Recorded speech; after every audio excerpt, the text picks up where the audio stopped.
So it's like a really exciting time in reproductive genetics right now.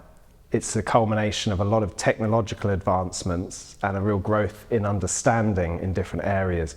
For the first time, really, we've got tools that allow us to ask fundamental questions that are not only biologically extremely interesting, but potentially very clinically relevant too. We can think, for example, that we've been able to develop a pre-implantation genetic testing for aneuploidy methods that for the first time really been fully validated and shown to have extreme accuracy and a real powerful predictive value for determining whether an embryo has a capability, certainly whether an embryo is likely to fail to produce a pregnancy or not. On top of that, we've got things developing on the micromanipulation side, so technologies such as meiotic spindle transfer, allowing us to potentially correct some forms of infertility that have been completely refractory to other approaches up until now. So, for example, patients with very poor egg quality, is it potentially possible for them to have their own biologically related children by moving their chromosomes attached to the meiotic spindle into the egg of a donor?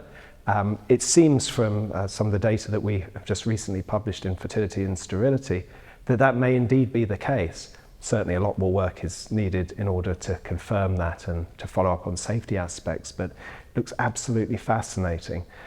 Then also the growth in DNA sequencing power is meaning that we can look into the genomes of patients who have infertility phenotypes and potentially identify mutations in genes that might be the underlying cause of their conditions.